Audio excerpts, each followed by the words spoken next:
Hello, everyone, and welcome to today's virtual connection, Improving Your Sleep, a partnership program offered by the Alumni Association and the School of Leadership and Education Sciences. We are happy you are here.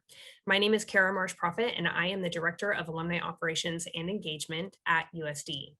Today's session is the final in our 2021 Wellness Series, featuring University of San Diego and community professionals.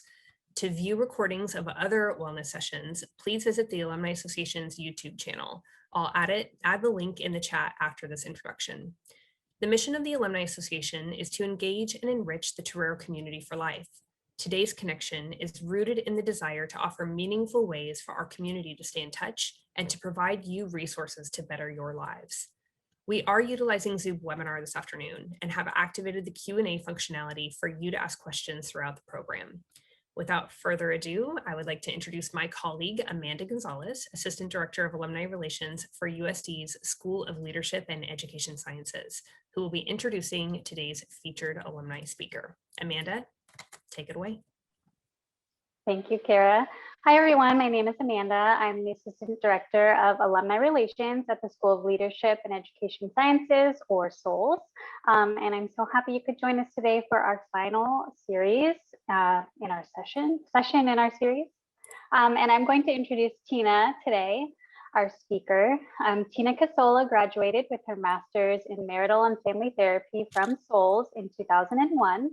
She's the founder and president of First Alarm Wellness, and she and her staff provide education to individuals, departments, businesses, and other organizations desiring a better understanding of PTSD and other stress-related disorders with veterans, emergency service personnel, and civilians. Tina works she has affiliations with several emergency services departments in California and speaks across the country in support of first responder wellness. She has also served as the disaster mental health lead for the American Red Cross of San Diego and Imperial counties. And we're so happy she could join us today. Tina? Good afternoon, everybody. Thanks for having me. Today we're going to talk about sleep, something that all of us need and probably aren't getting enough of.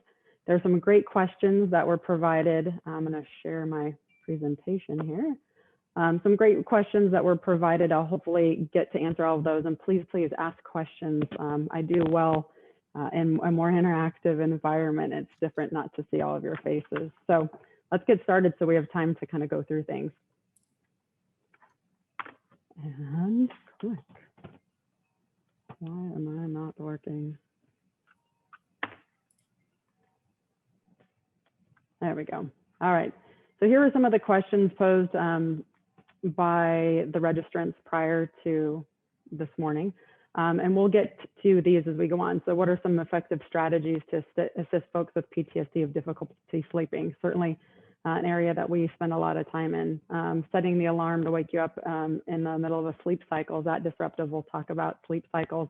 Napping is something that a lot of people have questions about. So how long should you sleep every day? Do you have tips on improving sleep? Are there practices for falling asleep and staying asleep?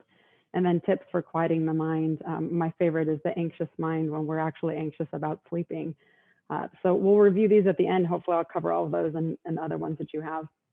So sleep is a very important thing. I think we've more recently finally really started to understand how important sleep is, not only for our wakefulness and our ability to focus and make decisions and kind of be a part of the world around us, but also because of the effect that it has on our bodies physically, as well as things like our memory. So disrupted sleep can lead to chronic health conditions, weight gain.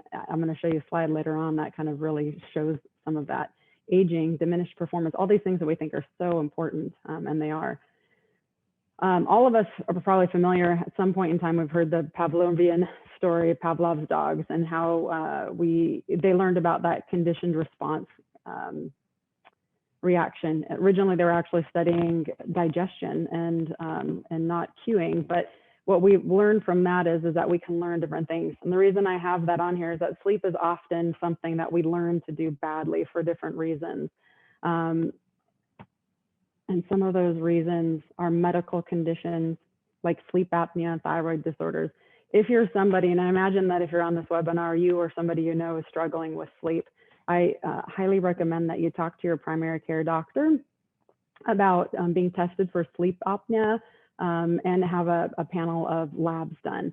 Sleep apnea is something that we've become more aware of and understand how it functions. And unfortunately, a lot of people kind of believe this myth that sleep apnea is for the older individual or perhaps the individual who's overweight. Over the years that I've been doing sleep work, I've had plenty of, my joke is the 23-year-old fit Marine who ends up having sleep apnea.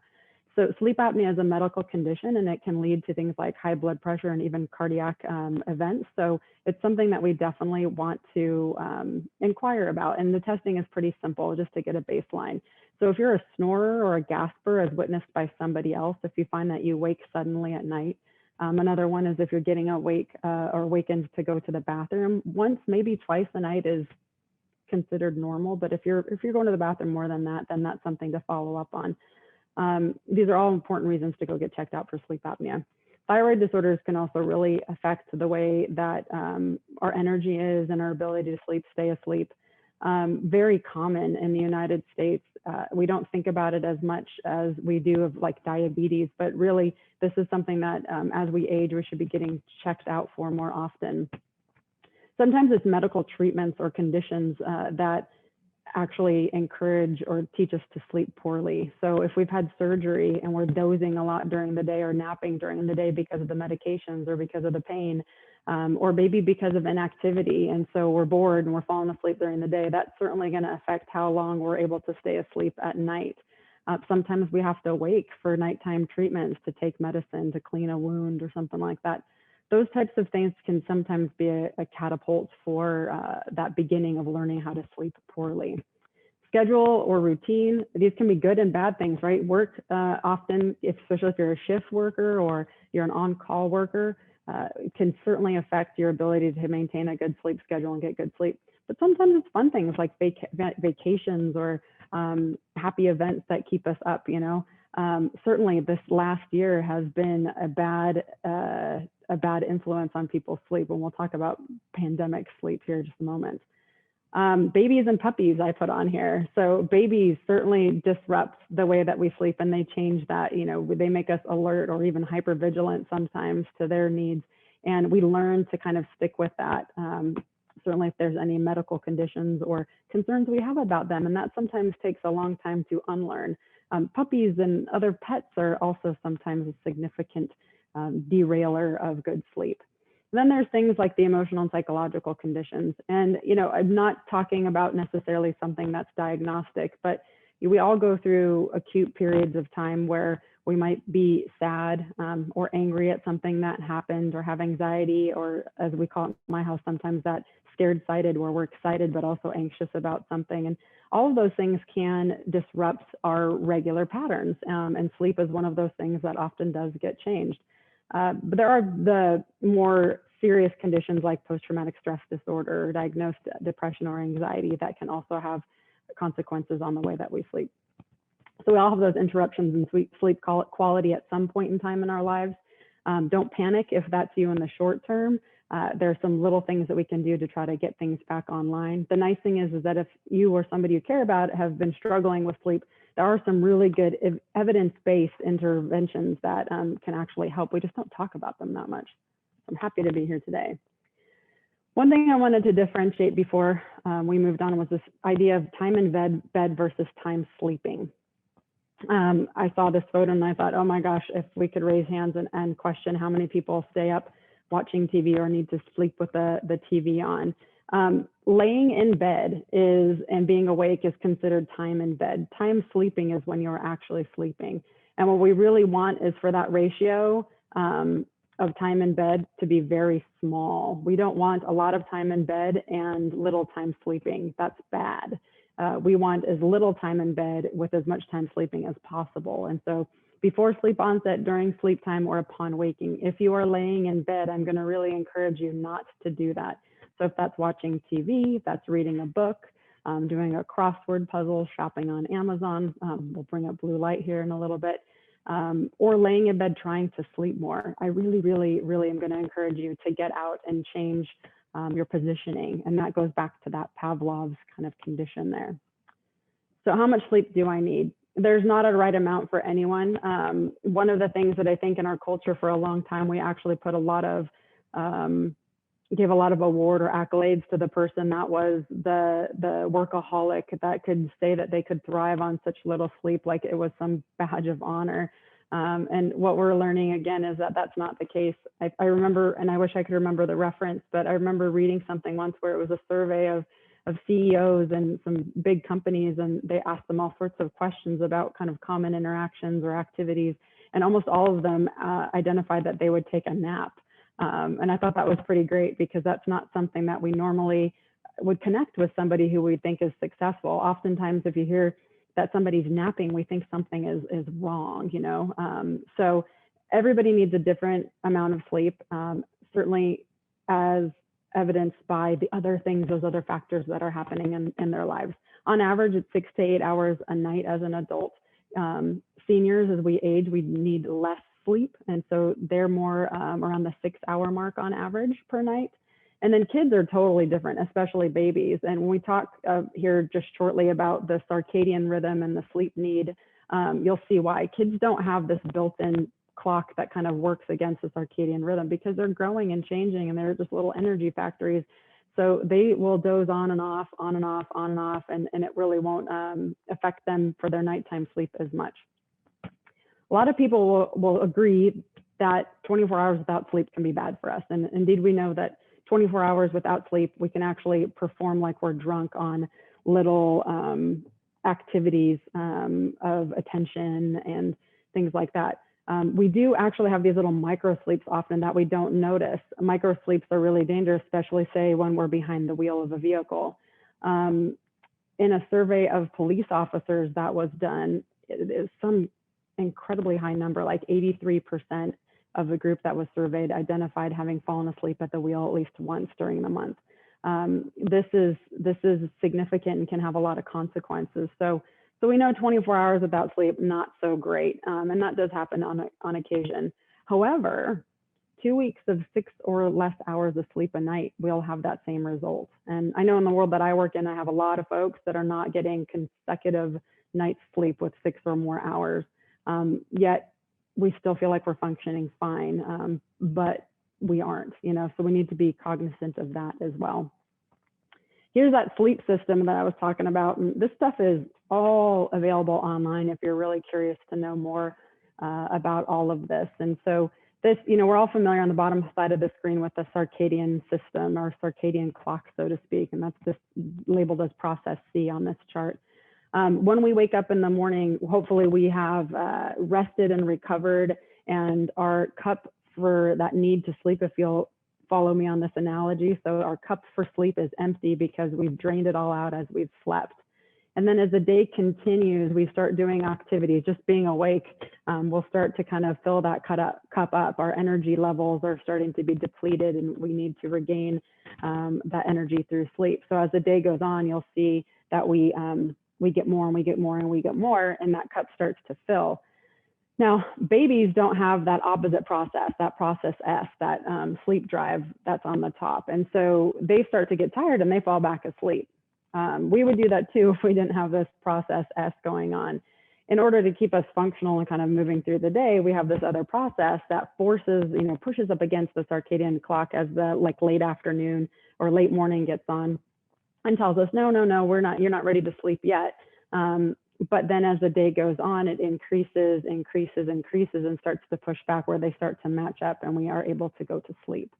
Some of those things that will influence kind of that cup of need for sleep are use of things like caffeine or stimulants that will take some of the water or liquid out of the cup. So when it comes to falling asleep, we're not as ready when we want to go to bed. Exercising late in the evening can also do that. Getting information that is arousing to us can do that. So most people are familiar with this idea that there's a circadian rhythm that we follow. What people don't quite understand all the time is how that clock isn't just influenced on the feeling of being awake and being asleep, or controlled by the numbers. You know, I need to be at work at 8 and I need to be home at 5 and I'm going to go to bed at 10 and wake up at 6. It doesn't work like that.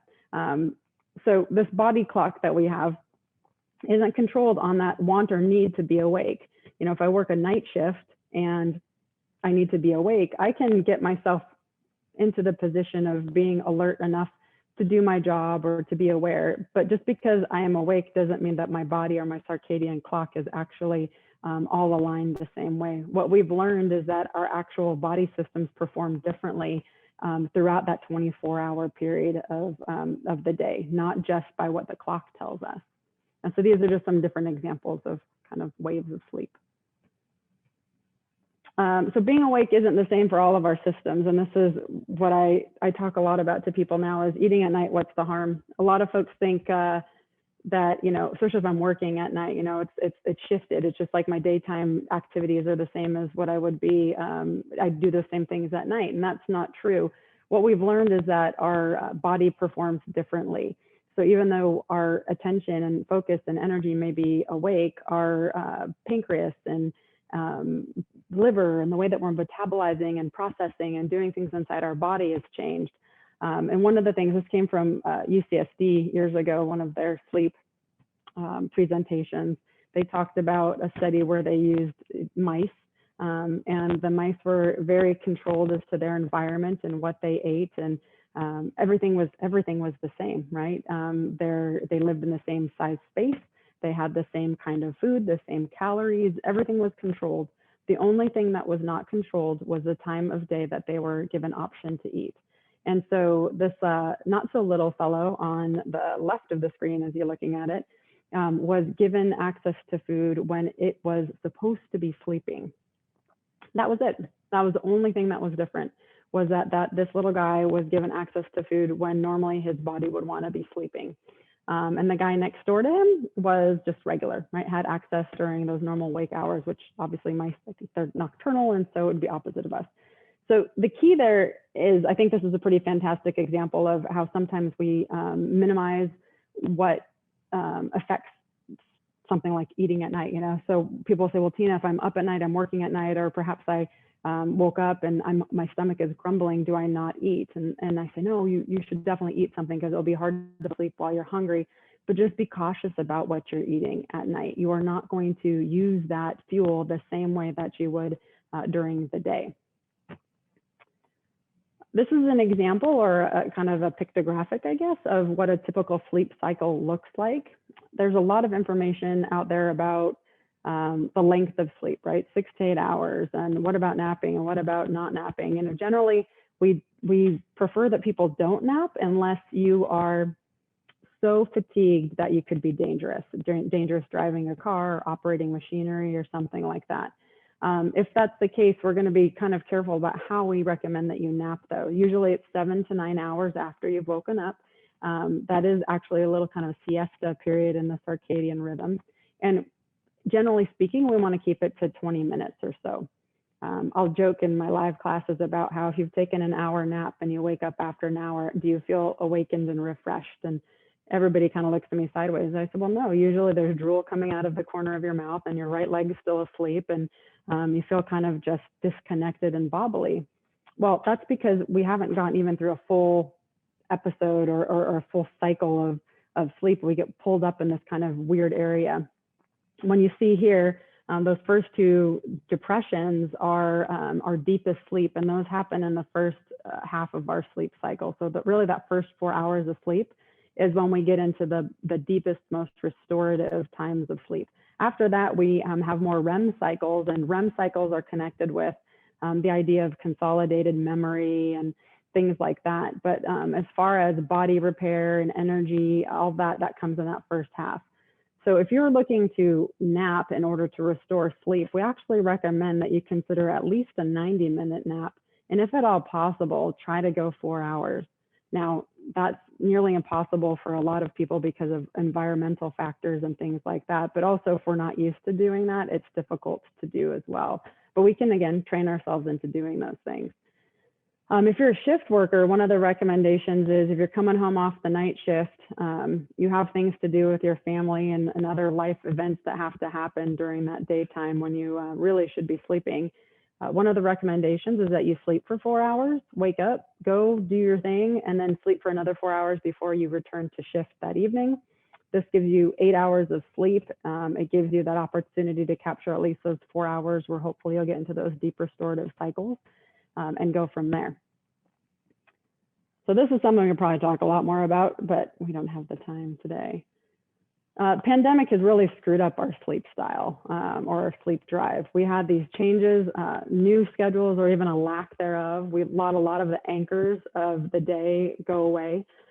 So those routines, I got up, I went to the gym, I got up and I made lunch for the kids and drove them to school, and all those different things that we would normally do that we kind of use to recognize that time is passing went away for a lot of people. And for some people, life is back to pretty much normal now, but for others, they still are working at home, or they lost their jobs, or their jobs are still on hold, or different things like that. And so this lack of schedule, or change in schedule, this blending together of the day really did start to take an effect on people's sleep. Taking daytime naps, sometimes out of boredom, sometimes because then we were staying up late at night catching up on the Netflix movies or playing games, things like that. And so we got into more of the habit of taking naps during the day. Excessive screen time. A lot of us have had to do these Zooms and other video type things for some time. A lot of us take our breaks online, be it on watching a television or shopping or playing games. There is an influence of blue light, the light that comes from these different devices on our ability to sleep. They actually push that water down in that cup. So blue light is stimulating. Normally we get it from the flaming ball of fire in the sky. Next time that you wake up on a kind of a dreary, that June gloom day, which they seem to be going away now, recognize how different you feel on those days compared to the days when the sun is out. I came from the Pacific Northwest originally, and my joke is that's why coffee and caffeine are such a big deal up there. Liquid sunshine. It's not that it rains there all the time, but they have that kind of perpetual cloudiness that disrupts some of that blue light coming through. And so we get that jolt by using something from the outside and the caffeine. It really does have an effect on people who are struggling with sleep. Some people will say that it's not a big deal, and I believe them. Other people will believe that it's not a big deal, but then when we sit down and we do a sleep diary for a week or so, and we look at the activities that people are participating in before they go to sleep, we'll see that there is some influence from that blue light. Luckily, there are a lot of now technology to be able to kind of mitigate that. There's glasses you can buy everywhere that are apparently blue light blocking. Most of our laptops and tablets and iPads and all of those things have filters. Blue light night shift on the Apple products is something I genuinely suggest using those things, even if you don't feel like you're having a problem with sleep. I have mine set to like 6 to 6, so that it starts to kind of let us wean back from that. Blue light tells our body that it doesn't need to produce melatonin, that it's not time to go to sleep because it's daytime still. And so if we're getting that by artificial means, that can be disruptive. Now, the opposite of that is also true. If you are fatigued or you need to be awake, then turn the lights on, open up the curtains, light boxes, which you can purchase online. And I think I've even seen them at Barnes & Noble before, are boxes designed to provide blue light in order to increase people's moods. You've heard of things like seasonal affective disorder, possibly. People that live in altitudes where they don't get very much sunlight. That's real and has a real effect on people. I've now living in California for so long, when we do have those gray days, after day 2 or 3, I can notice how my mood has changed and my energy level has changed. So pay attention to that. Going to bed earlier, sleeping in, and that extended time to bed also was something that was happening a lot during the pandemic. We didn't have reasons to get up sometimes, so we didn't. Oversleeping, we wake up, it's hard to wake up, or groggy, hard to focus. And then my favorite is discussing alcohol for sleep. A lot of people will drink, have a cocktail or more in the evenings in order to get themselves into that space where they feel tired or sleepy. And while alcohol may give you that kind of sense or that muscle relaxation that makes you feel drowsy and tired, it will also wake you up usually about 2 to 3 hours after you've gone to sleep. Again, a lot of people will say, well, Tina, that's because I needed to go to the bathroom. And I will say that could possibly be, but also it is your body telling you that it wants more of those sugars and those carbs and the alcohol. So if you're utilizing alcohol to unwind, to go to sleep at night, that's something that needs to be investigated more, and to see if we can replace that with something that might be better. So we'll often hear from people that they went to talk to somebody about their sleep and they'll get well, just stop drinking caffeine. And that is definitely something that we would recommend, but there's a lot more that we can do.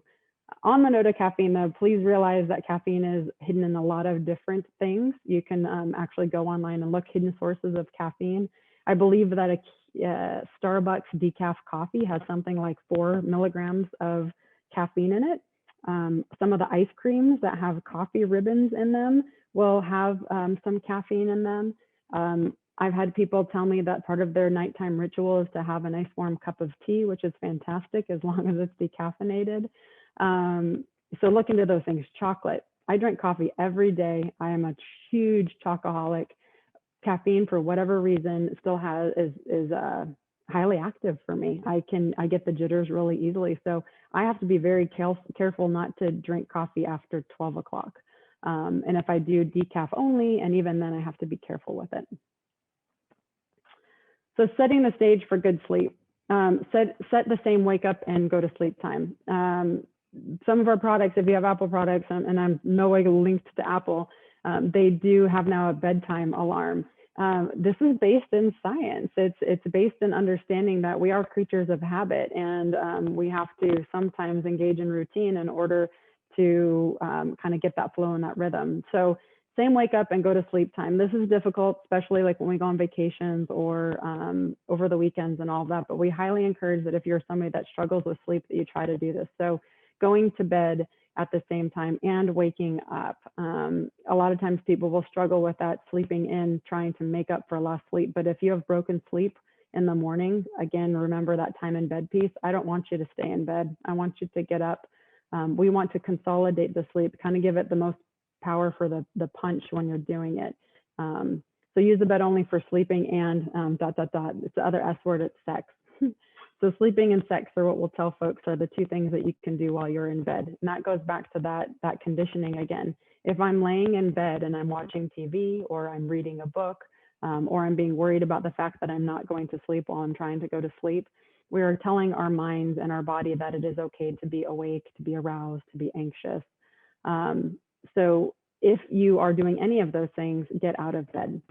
Sit next to the bed if you don't have another option of going somewhere else in the home. Sitting upright if you don't have an ability to even do that, on top of the blankets. Not changing into your pajamas if you have the need or want to read and kind of wind down but don't have another private space that you can do that in. Read, then go brush your teeth, then go change into your pajamas, and then get into bed when you're sleepy and ready for sleep. So that's the only thing we want sleep for. So if you have TVs in your room, sorry, oust them. They got to go. If you need that background noise, there's plenty of fans and sleep machines and all sorts of different things that you can use for background noise that aren't going to be stimulating or providing that blue light to you. Get up when you can't sleep, and kind of covered that. Don't worry, plan, or etc. when you're in bed. For people that are big worriers, we'll suggest scheduling we call worry time for like half an hour, half an hour or so before you start your kind of wind down ritual. That could be journaling, that could be writing lists, writing letters. I like to think about it as kind of clearing my mind for the night and saying, these are the things that I'm concerned about, and really actually telling myself, these are the things I'm concerned about. There's nothing I'm going to be able to do about them while I'm sleeping. It's most important for me to sleep so that my mind and body can be rested and I can tackle these things in the morning. And sometimes by telling myself that I'm dedicating those thoughts to a piece of paper or to my journal where they will be kept safe, and I won't forget them, kind of lets me off the hook a little bit. Avoid daytime napping, we talked about that, and go to bed when you're sleepy and ready to sleep. Oftentimes people miss that first cue that they're tired, especially if you have a show or something that you want to watch later in the evening, or perhaps you have children and your time to watch your stuff is after the kids go to bed. You may find that your body is telling you that it's tired and your mind is telling you it's tired and you're like, oh, I got to do these other things, or I want to do this to relax. And then we kind of miss it. We miss this little window, and then we're kind of that second wind that you'll hear folks talk about. So when you feel tired, go to sleep. If you're not tired, don't force yourself to get into bed. Again, it teaches us that bad habit. Oh, look here, I actually linked the caffeine and food. So the caffeine chart, again, you could just Google on there, hidden sources of caffeine. Beware of the alcohol. Gentle exercise before bed is good. Mindfulness, muscle relaxation, all of those are fantastic things to do as part of our wind down for sleep. Getting good exercise during the day is very good. Not only does it help burn off some of those hormones and endorphins and things that come up because of worry and all that other stuff that happens, it helps us to increase that cup level, right? It pours more in. As we fatigue ourselves, we become more wanting of sleep. A light bedtime snack can be good. Be careful not to do it things that are kind of arousing or energy producing. Limit that exposure to blue light. Sleep environment is super important, quiet and dark. So sound machines, fans, fantastic. Drawing the blinds to keep it dark in there. If you have pets or kids that sleep with you, get them out. Believe me, if you have kids that are sleeping with you, it's good to start teaching them how to sleep well and to be able to put themselves back to sleep now. Your pets love you, but they forget pretty quickly and they won't be too put out after they get used to a new routine. But often pets and kids can be quite disruptive.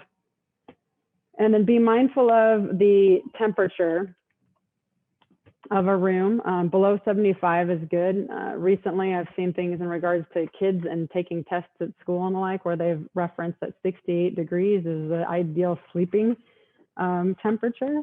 So, our body temperature will change throughout the night. Dressing yourself in a way or having your blankets layered in a way that you can kind of make adjustments quickly so that you don't get too woken up can be very helpful. Dealing with the derailers. So those derailers are those things that kind of come out. So establishing that routine, even if you think you don't need one, I need to get up at this time, going for a walk, having a cup of coffee, kind of doing that. And the same for the evenings. What do I want to do in order to prepare myself for good sleep? What's a routine that I like? Taking a warm shower or bath, also known as a good way of unwinding.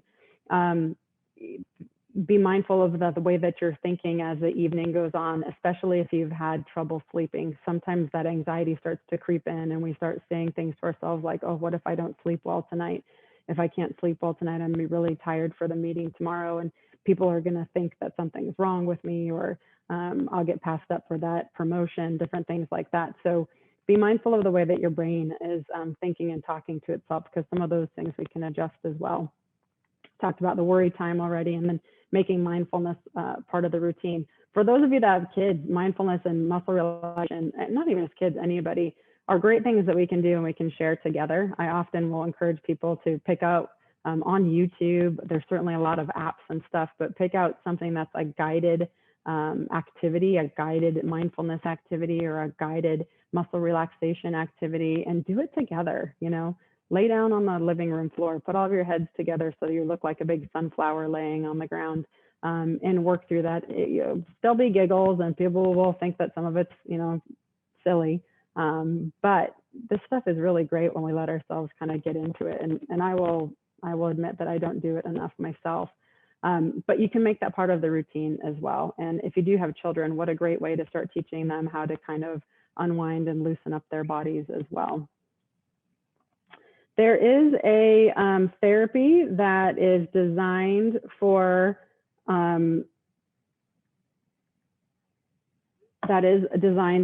cognitive behavioral, for insomnia. It's called cognitive behavioral therapy for insomnia. If you're familiar with therapy at all, CBT is kind of one of the bedrock interventions or modalities that most therapists are aware of, and that's looking at how our thoughts affect our behaviors in a way that we interact, things that happen to us. CBTI is something that a clinician would go and do some extra training in to learn how to deliver this intervention for people that are really struggling with real insomnia. It's a structured intervention. It's evidence-based, meaning that it's been studied and known to be effective. I wrote on here, it might feel like it's a little mean on a review, but the rationale and results support the efficacy. When I was working at the VA many years ago, and they asked if I was interested in training in this, I thought, oh, why not? I definitely have people that struggle with sleep difficulty. And as I started reading about the intervention or reading about the theory, that was my first thought, was like, man, this is mean. Because one of the things that's done is you actually restrict sleep. And it's not so much restricting sleep, but it's restricting that time in bed. But it does work for people. So consider that. There are books that are available, Barnes & Noble, Amazon, all those places that you can read through and start to adjust kind of the way that you're doing it now. But really consider working with a therapist with that idea of that person as a coach or a guide. And I have in here taskmaster, because sometimes we need to be held accountable to make change. And so sometimes that's a beauty. That's the magic of therapy, is just that I'm going to have that person who's going to ask me if I followed through with those things that I've defined as that are important to me in order to feel better. So CBTI is great. I've seen it work really well with clients over the years. And I hope that if any of you are really struggling with sleep, that gives you a little bit of hope too, to know that there's something that does have proven results. It doesn't take years. It's just a handful of weeks, depending on what's going on, and can be pretty interesting as well. We'll have you do things like write a sleep diary and understand kind of what some of those activities that you're doing during the day and how they might be influencing your sleep. So let's go through. Okay, so what are some strategies to assist folks with PTSD, with difficulty sleeping, nightmares, flashbacks, phobia of sleep? One thing, it's interesting when we talk about PTSD, and certainly there's a comorbid sleep epidemic, I think, that happens with that as well. Chicken or the egg? Do we treat the insomnia and the sleep issue, or do we treat the PTSD? I kind of lean into like working on the PTSD first. So there are some very good interventions for PTSD, and hopefully you've been able to take advantage of those. If that's not the case, then definitely look into those. When we are able to kind of deal with some of those things, take some of those pointy pieces off, then oftentimes things seemingly unrelated will just change. So sleep might change. PTSD is characterized by that safety seeking and vigilance. We have to be careful, we have to watch out. And so sleep feels really dangerous, especially if the trauma occurred at night or while sleeping. So these are all things that kind of need to be worked on. Nightmares and flashbacks. Well, nightmares, again, I would also really recommend that anybody who's waking up a lot, be it because they think they're having nightmares or needing to use the restroom, that they have an assessment for sleep apnea. When with some of my veterans, I would have people who would report no nightmares, who ended up having sleep apnea. And I think what was happening there was they weren't able to get into those deep cycles of sleep where dreams are possible. And others that were having nightmares so often that they thought they were waking up nightmares, but they were actually waking from sleep apnea. So get that checked out as well. There are some medicines and psychopharmacology that does also assist, and I'm not a medical doctor, obviously worked with a lot, that can sometimes be helpful. And I'm not just speaking of the things like the Ambiens and the Lunestas that will help people sleep, but other ones that help influence dreaming, that kind of stuff. Is setting an alarm that wakes you up in the middle of the sleep cycle disruptive? Yeah, it definitely is disruptive, because depending on where that's at. Is it better to wake naturally? In the best of all circumstances, sure. That's not normally how we're able to operate. So what would be important is to try to design your sleep time around the time that you need to wake up. If you know that consistently you're going to need to wake up around 6 o'clock in the morning, you don't want to go to bed at midnight. You want to at least get those 4 hours in, if not more than that. Talked about how long you can sleep per day. The tips on improving deep sleep. The most important thing is often environment. So making sure that your environment is cool, dark, free of interruptions. knowing that other people that live in your household know that you're working on improving sleep so that they don't bug you and they leave you alone. Falling asleep and staying asleep, the same practices. Yeah, and basically, if you are waking, if you're often waking through the night, that's time awake and time in bed. Again, the strategy would be to get up. Don't look at the clock. If we could do a raise of hands, I'm sure that most of us are clock watchers.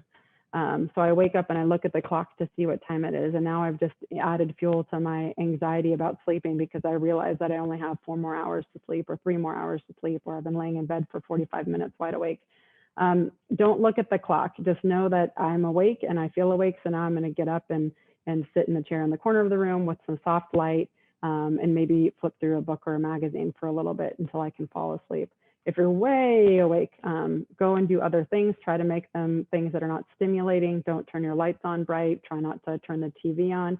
We'll tell people to do things that you don't like to do, like folding laundry or cleaning the stove, things that we're not rewarding ourselves for.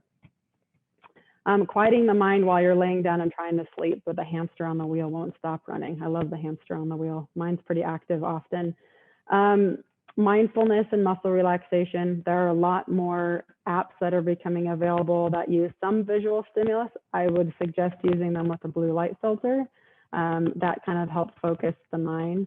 Journaling before you go to bed. If you find that your hamster is talking about a lot of worries or concerns, you can use that kind of guided imagery of, I'm going to put this down on paper in order to let it out of my mind so that I can sleep.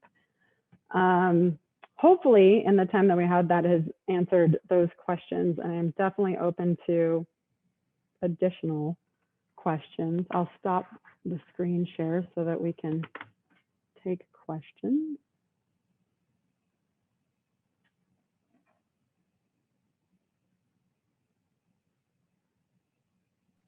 There's Amanda. Thank you so much. I think this presentation was really helpful and probably gave a lot of tips and tricks that people haven't necessarily thought of or realized were affecting their sleep. If anyone has any additional questions, please drop them in the Q&A box.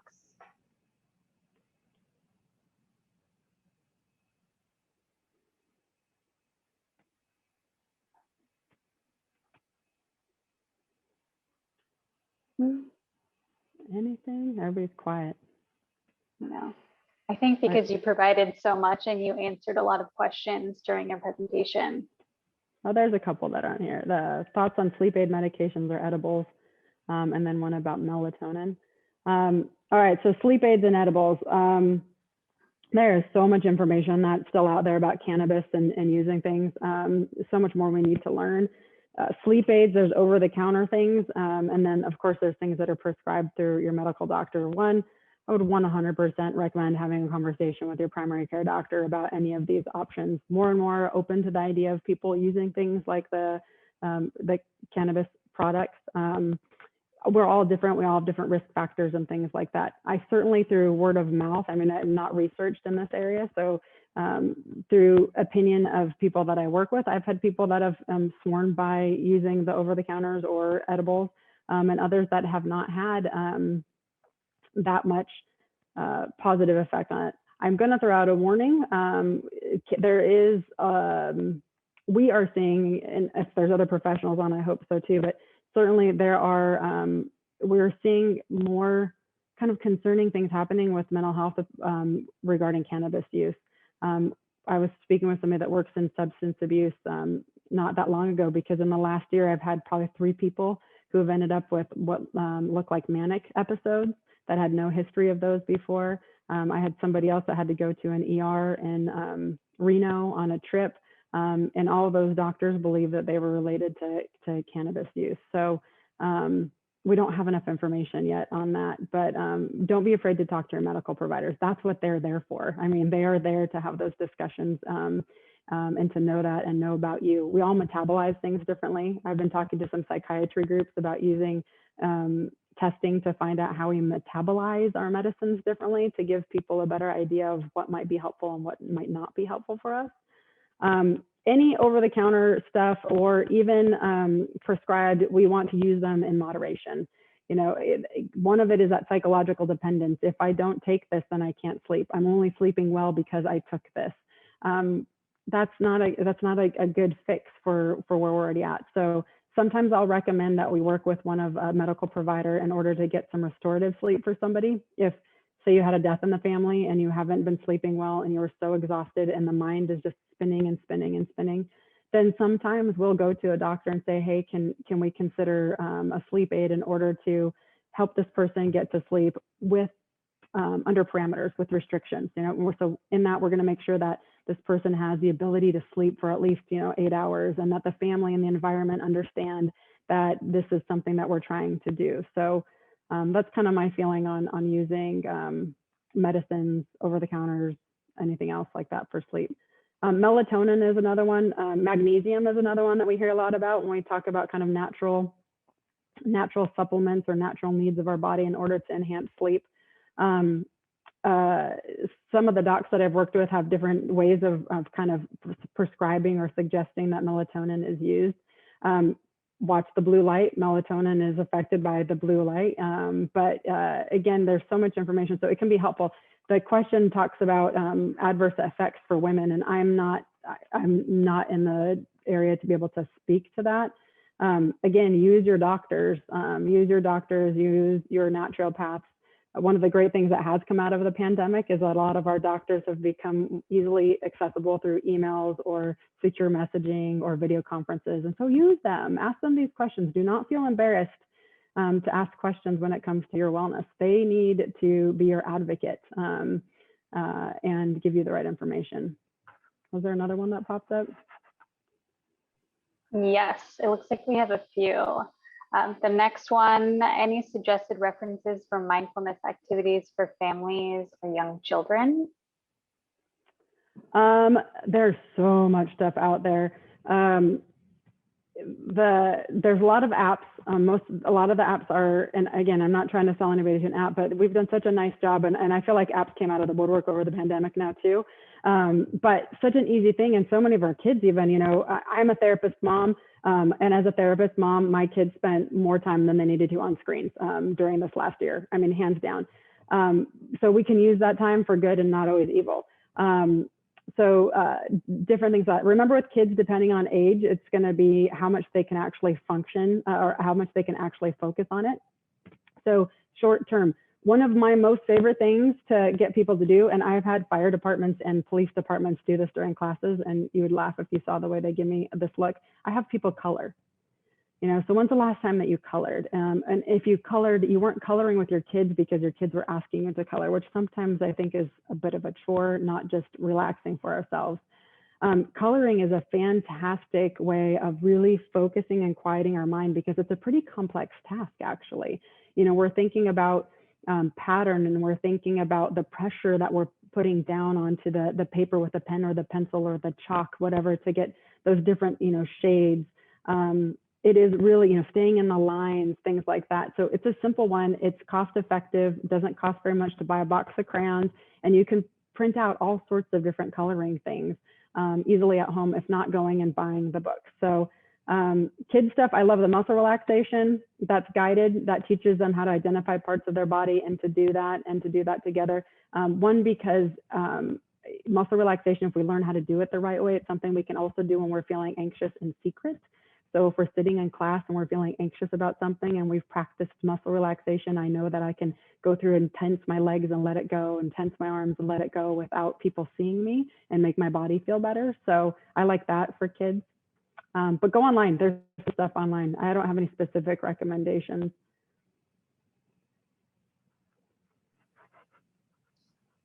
Next, any recommendations when it comes to listening to music before bed? Do you think it will assist with sleeping better at night? There's definitely marketing and some research that to show that listening to music, certain music at different variables and decibels and patterns can help you sleep. I like listening to music better than watching something on TV. So certainly the same recommendations apply as to being something that's more soothing. I have plenty of folks that will listen to podcasts in order to fall asleep. I don't know if that's good or bad for the podcast that they're listening to. But, for some people, especially people with trauma histories, the quiet is difficult. And so having something to kind of focus on as we drift off is good. Just go for the soothing stuff. Some of the apps like Calm and Headspace and things like that, where they put research into understanding kind of brain waves and music and all that, are probably better places than me to find out more information about if that stuff's really effective or not. Any tips for my other half staying asleep in the morning longer? Yeah, cutting the naps. Okay, so the last one said I'll be cutting the naps. Definitely watch the napping during the day. We're all different in our need for sleep, and that is kind of hard with partners in our rooms. Using a fan or a sound machine to put on, so that perhaps you can come to that understanding that when he or she is waking up and they're done sleeping, they're not going to toss and turn in bed, right? That sleep time, that time in bed, we don't want. It's not good for them either. So if they're awake and they know they're going to be awake, kick them out, make them leave, with the understanding that they're going to be quiet, and putting that background noise in. So maybe that softens the amount of noise that might disrupt you. You may be putting earplugs in, or a sleep mask in order to kind of keep the light and the like. When you're going to be in your lighter layers of sleep in those early morning hours, so it will be easier to wake you up. So if you wake up because the bed's moving, then consider how to mitigate that. Some mattresses with memory foam and things like that don't move as much as traditional spring mattresses.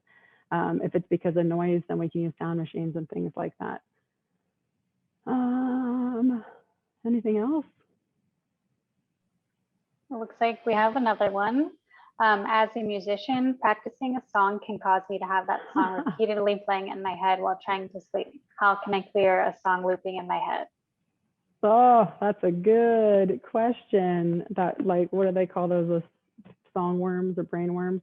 I think that happens to a lot of people. I can see as a musician, right? It's almost muscle memory for you to be hearing, just like for some of us.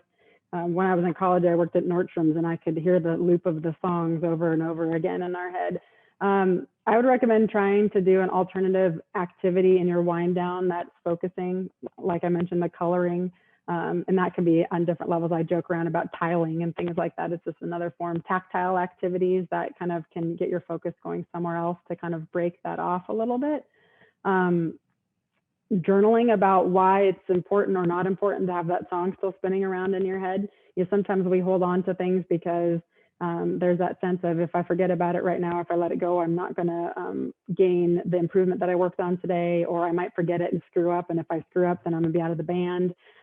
Those thinking type things, those hamster on the wheel type things that somebody asked about earlier, consider what those are, journal those down, write those to see if there's some other reason that you're holding on to those songs while you're trying to go to sleep. Anything else from anybody?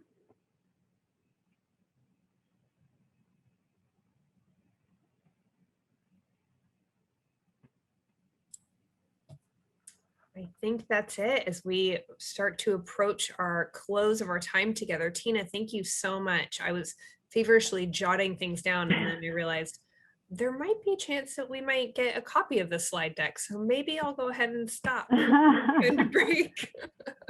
And then I took a couple of pictures too. So I sent it to Amanda, I think. So you guys have it. Wonderful. Thank you so much. I really appreciate it. And to all of you who joined us today, thank you. To those of you who are listening back on YouTube, always great to have you with us. Here is a ending slide. Since we pivoted to virtual engagement last March, we have hosted roughly 350 virtual programs for our alumni and friends. And we are certainly not letting up off the gas. Well, you can see here, we have quite a few networking-based programs. There is one coming up on June 30th that I want to highlight because I think it is relevant in terms of wellness as well, though not technically part of our wellness series. It's a transitioning back after the pandemic. The world is opening up. California is opening up. Today is the magical June 15th day.